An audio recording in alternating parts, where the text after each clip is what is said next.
lupa subscribe, like, and comment. Assalamualaikum warahmatullahi wabarakatuh. Bertemu kembali dengan Mohapi Channel. Kita kali ini akan membahas tentang pelaku kegiatan ekonomi. Pada kesempatan yang lalu kita sudah membahas tentang kegiatan ekonomi, yaitu terdiri dari produksi, distribusi, dan konsumsi. Produksi pelakunya disebut produsen, distribusi pelakunya disebut distributor, dan konsumsi pelakunya disebut konsumen. Dan kali ini kita akan membahas tentang pelaku kegiatan ekonomi. Nah, pelaku kegiatan ekonomi itu terdiri dari 4. Yang pertama yaitu rumah tangga konsumen yang disingkat RTK, yaitu satuan unit terkecil dalam masyarakat yang memakai atau menghabiskan kegunaan dari barang atau jasa. Yang kedua yaitu rumah tangga produsen, disebut juga perusahaan, yaitu satuan unit ekonomi yang dibentuk oleh wirausahawan dalam rangka mencari laba. Dengan cara apa? Dengan cara menggabungkan faktor-faktor produksi untuk menghasilkan barang atau jasa. Yang ketiga adalah rumah tangga pemerintah, atau bisa juga disebut rumah tangga negara, maka disingkat RTN, yaitu penentu kebijakan suatu negara dalam mengelola kekayaan alam dan cabang produksi yang penting yang menguasai hajat hidup orang banyak. Dan yang keempat yaitu masyarakat luar negeri, kalau disingkat biasanya RTLN, rumah tangga luar negeri, yaitu seluruh negara di dunia yang melakukan kegiatan ekonomi untuk memenuhi kebutuhan masyarakat. Peran pelaku kegiatan ekonomi yang tadi yang 4 itu, rumah tangga konsumen atau RTK mempunyai peran sebagai apa? Sebagai pengguna atau membeli barang-barang atau jasa yang dihasilkan oleh rumah tangga produsen.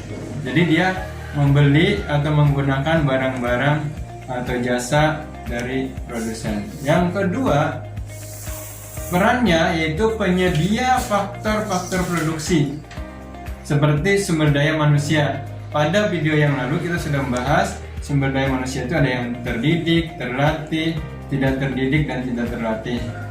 Dan sumber daya manusia ini ketika nanti dipakai oleh rumah tangga produksi akan mendapatkan imbal jasa atau balas jasanya berupa gaji atau upah. Dan yang kedua yaitu rumah tangga menyediakan modal. Maksudnya apa? Bisa jadi modal itu secara pribadi, ada orang yang mempunyai uang banyak sehingga uangnya itu bisa dipinjamkan atau diinvestasikan modalnya itu kepada perusahaan. Bisa berupa saham atau dia menyimpan uangnya di deposito di bank. Nah, di bank itu pihak bank meminjamkannya kembali kepada perusahaan untuk mengembangkan usahanya. Jadi modal ini berasal dari rumah tangga konsumen atau RTK. Yang berikutnya adalah tanah.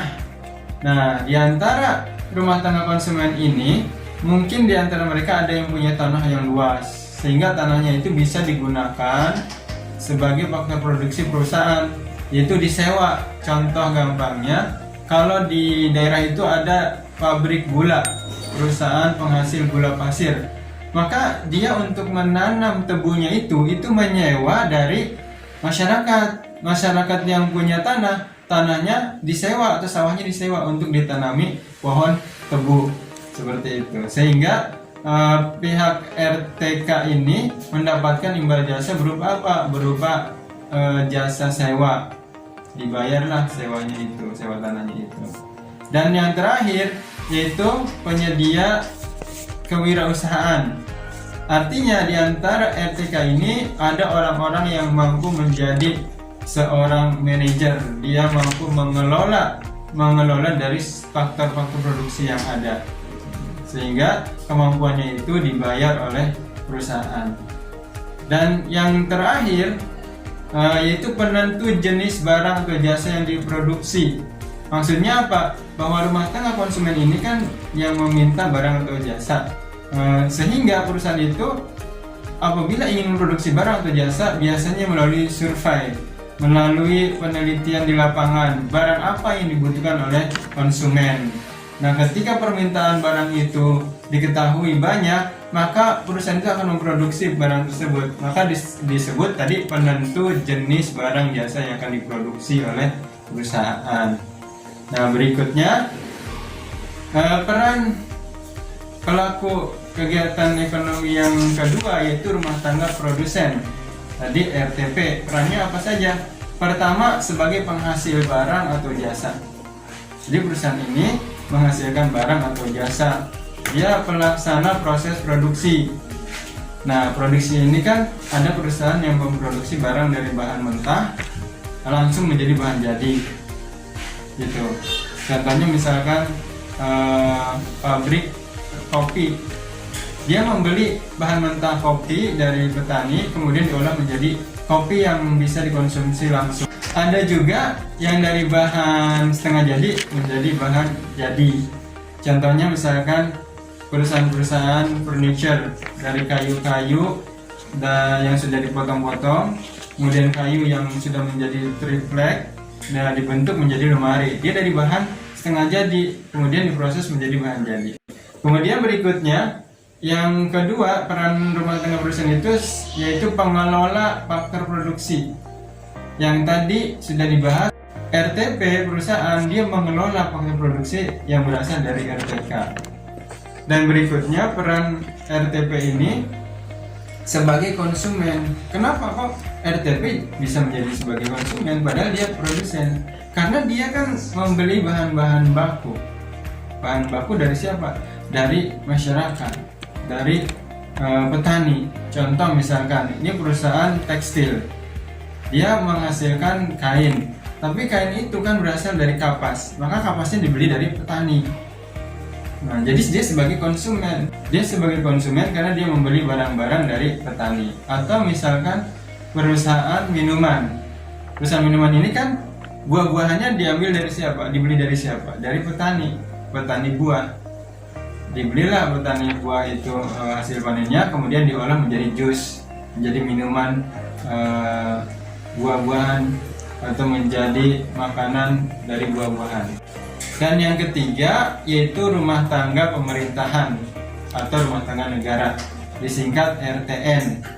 Apa perannya? Pertama, pembuat atau pelaksana peraturan atau kebijakan, seperti membuat undang-undang. Untuk siapa? Untuk mengatur para pelaku ekonomi.